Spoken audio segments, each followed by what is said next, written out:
Viewers, সবাইকে শুভেচ্ছা জানিয়ে আজকের এই টিউটোরিয়ালটি শুরু করছি। আশা করছি সবাই ভালো আছেন। আজকে আমরা আলোচনা করতে চলেছি যে মিনিটে 200 শব্দ টাইপিং করুন 10 মিনিট প্রশিক্ষণ নিয়ে।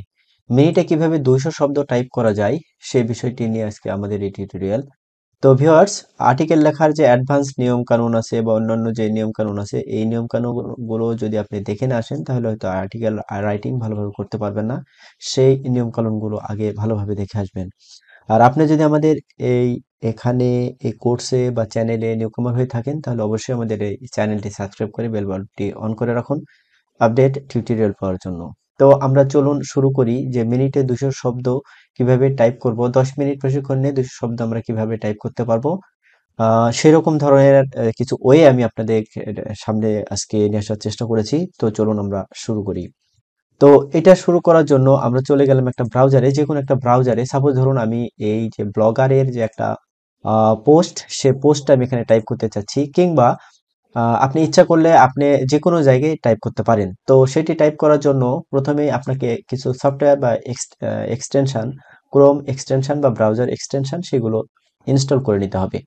তো আমি প্রথমে আপনাদেরকে দেখাবো যে আমি যদি সার্চ বারে ভয়েস টাইপিং বাংলা বা ভয়েস টাইপিং বা ভয়েস টু টেক্সট বা স্পিচ টু টেক্সট এরকম ধরনের বা গুগল বাংলা ভয়েস টাইপিং এরকম ধরনের ওয়ার্ড লিখে যদি আমরা সার্চ করি তাহলে হিউজ পরিমাণ কিছু free software, online offline software বা কিছু এক্সটেনশন বা কিছু কনভার্টার আপনাদের সামনে চলে আসবে। তো আমরা দেখব যে এইগুলোর মধ্যে থেকে যে কোনো একটি সফটওয়্যার আমরা নিয়ে বা কনভার্টার নিয়ে, অথবা আমরা যে কোনো একটি এক্সটেনশন নিয়ে এখানে কাজ করব। যেমন এই যে বাংলা ভয়েস টু টেক্সট, এখানে স্পিচ টু টেক্সট বাংলা। যেহেতু আমরা বাংলা রাইটিং করব, বাংলা রাইট করার জন্য আমরা এখানে করেছি। তো সেটা করার জন্য আমি সাপোজ ধরুন এই যে এমএস ওয়ার্ড এর পেজ সেটআপ নিয়ে আমরা একটা আর্টিকেল লিখতে চলেছি। তো আর্টিকেল লেখার জন্য এখানে আর্টিকেলের জন্য যে কিওয়ার্ড, সেই কিওয়ার্ড গুলো কিভাবে রিসার্চ করতে হয় সেটা আমরা পূর্বের ভিডিওতে দেখেছি। এখন আমরা দেখব যে এই যে আর্টিকেলের যে কিওয়ার্ড, সেই কিওয়ার্ড রিলেটেড আমাদের যে লেখা, এই লেখাগুলো আমরা কিভাবে একেবারে অল্প সময়ের মধ্যে লিখে ফেলবো। তো চলুন আমরা শুরু করি। তো এটার জন্য আমাদেরকে কি করতে হবে, যে ভয়েস টাইপিং এর জন্য এখানে আমি একটা এক্সটেনশন রাখছি, স্পিচ টু টেক্সট। এই এক্সটেনশনটা এখানে আমি অ্যাড করে রেখেছি। আমি এটাতে ক্লিক করলাম। ক্লিক করার পরে আপনারা খেয়াল করবেন যে এই যে নিচে নিচে আসার পরে এখানে দেখুন যে ল্যাঙ্গুয়েজ আছে, কোন ল্যাঙ্গুয়েজ আপনি নিতে চাচ্ছেন। আমি এখানে জাস্ট বাংলা করে দিলাম, বাংলা যেহেতু করব, এটা বাংলাদেশ থেকে। আর এই যে speech to text voice recognition, তো এইটাতে আমি এখন টাইপ করব। আপনারা ইচ্ছা করলে এই যে ওয়ার্ডের কি বলে ব্লগারের যে পেজ, পোস্টের যে পেজ, সেখানে করতে পারেন। যে কোনো আপনার মাইক্রোসফট ওয়ার্ড ডকুমেন্টে বা যে কোনো জায়গায় করতে পারেন। আমি জাস্ট আপনাদেরকে এখানে করিয়ে দেখিয়ে দিচ্ছি যে এটা কিভাবে করতে হয়। তো এক্সটেনশনটা আগে ইনস্টল করে নেবেন। তো এক্সটেনশনটা কিভাবে ইনস্টল করতে হয় সেটাও যদি না জানেন, তাহলে আমাদের এক্সটেনশন ইউজ করার জন্য বা সফটওয়্যার ইনস্টল করার জন্য একটি আমাদের টিউটোরিয়াল আছে, সেই টিউটোরিয়ালটা আবার দেখে আসার জন্য অনুরোধ করছি। তো আমি এটা ওকে করে নিলাম। ওকে করে নেওয়ার পর আমার যে টপিক ছিল, টপিকটা হচ্ছে এমএস ওয়ার্ডের পেজ সেটআপ নিয়ে। তো এইটা নিয়ে আমি এখানে কিছু লিখে আপনাদেরকে দেখাবো যে এটা কত সহজে আমরা এটা লিখতে পারি। তো আমরা শুরু করব। শুরু করার জন্য জাস্ট আপনার এই যে মাইক্রোফোনটা কানেক্ট করে নেবেন। আমি অলরেডি কানেক্ট করে নিয়েছি এবং সবকিছু ওকে আছে। জাস্ট আমি এখানে চাপ দিয়ে আমার টাইপিংটা আমরা শুরু করে দেব। সো সাপোজ ধরুন আমি এখানে ক্লিক করে দিলাম। ক্লিক করে দেওয়ার সাথে সাথে আমি যে কথাগুলো বলছি সেই কথাগুলো কিন্তু লেখা হয়ে যাচ্ছে। আপনি খেয়াল করে দেখুন কত সহজেই আমি এই কথাগুলো একেবারে আমি বলছি আর লেখা হয়ে যাচ্ছে। সো এখন আসুন মাইক্রোসফট ওয়ার্ড নিয়ে আমরা কিছু কথা লেখা শুরু করি। তো অলরেডি দেখুন অনেকগুলো লেখা আমি এখানে লিখে ফেলেছি। দেখুন অনেকগুলো লেখা লেখা হয়ে গেছে প্রায় 10 বা 15 সেকেন্ডের মধ্যে। আমরা এখানে আসুন এখন মাইক্রোসফট ওয়ার্ড নিয়ে আমরা বিস্তারিত লেখার চেষ্টা করি। তো মাইক্রোসফট ওয়ার্ড নিয়ে লেখার জন্য আমরা প্রথমেই যে টাইটেলটি রেখেছি, যে কিওয়ার্ডটি রেখেছি, সেটা হচ্ছে এমএস ওয়ার্ডের পেজ সেটআপ, এর বিষয়টি নিয়ে। তো আমরা শুরু করি।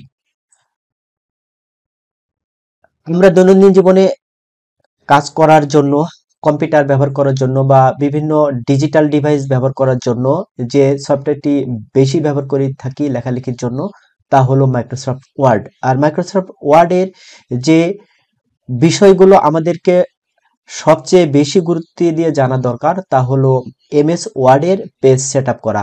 আমরা যদি সবকিছু লিখে ফেলি এবং সেই লেখার যদি সুন্দরভাবে অপটিমাইজ করতে না পারি এবং সেটা যদি পেজ সেটআপ করতে না পারি, তাহলে আমরা সেটি সুন্দরভাবে রূপ দিয়ে ব্যবহার করতে পারবো না। সুতরাং চলুন আমরা দেখে আসি যে কিভাবে এমএস ওয়ার্ড এর পেজ সেটআপ করব সেই বিষয়ে বিস্তারিত। এই বিষয়ে বিস্তারিত জানার জন্য অবশ্যই এই কন্টেন্টের পুরো অংশটি পড়ার জন্য আপনাকে অনুরোধ করছি। এভাবে আমি দেখুন পুরো যে আর্টিকেল, সে আর্টিকেলটা লিখে ফেলেছি এবং সে পুরো আর্টিকেলটি অতি অল্প সময়ের মধ্যে লিখে ফেললাম। তো এইভাবে আপনি অল্প সময়ের মধ্যে আপনি আপনার পুরো আর্টিকেলটি লিখতে পারেন এবং এখান থেকে ইচ্ছা করলে জাস্ট এখান থেকে কপি করে মিনিমাইজ করে দিলাম, এই কথাটুকু আমি এখানে পেস্ট করে দিচ্ছি। ওকে, তো এখানে পেস্ট করে দিলাম, দিয়ে এখান থেকে কিভাবে অপটিমাইজ করা যায় সেই বিষয়গুলো আমরা অন্য ভিডিওতে দেখেছি এবং এটা নিয়ে আমি কথা বলতে চাচ্ছি না। তো সুন্দরভাবে দেখুন আমি এখানে অল্প সময়ের মধ্যে বেশ কিছু আর্টিকেল এখানে লিখে ফেলেছি।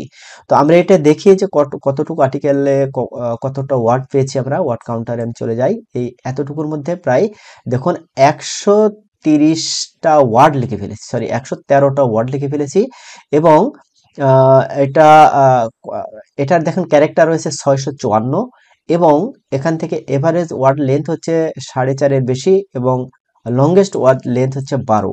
ওকে, তো দেখুন অত অল্প সময়ের মধ্যে আমরা এই যে আর্টিকেল লেখার যে আর্টিকেলের মধ্যে যে লেখা, সে লেখাগুলো খুব সহজেই কোনো প্রকার কিবোর্ডের সাহায্য ছাড়াই আমরা কিন্তু এটা লিখে ফেললাম। তো ভিউয়ার্স, আমরা যে টপিকটি নিয়ে এসেছিলাম যে মাত্র 10 মিনিটে 200 শব্দ, এখানে খেয়াল করে দেখুন যে আমরা 113 শব্দ লিখে ফেলেছি মাত্র অতি অল্প সময়ের মধ্যে, প্রায় 1 মিনিট বা 1.5 মিনিট সময়ের মধ্যে। সো খুব সহজেই এই যে আমরা যে কথাটুকু বলেছি, এই প্রশিক্ষণটাই হচ্ছে আসল বিষয়, যেটা আমরা এখানে আলোচনা করলাম এবং লিখলাম, লিখে আপনাদেরকে দেখানোর চেষ্টা করলাম। সো ভিউয়ার্স, পরবর্তী ভিডিও দেখার জন্য আমন্ত্রণ জানিয়ে আজকের ভিডিওটি এখানে শেষ করছি। ভালো থাকবেন সবাই।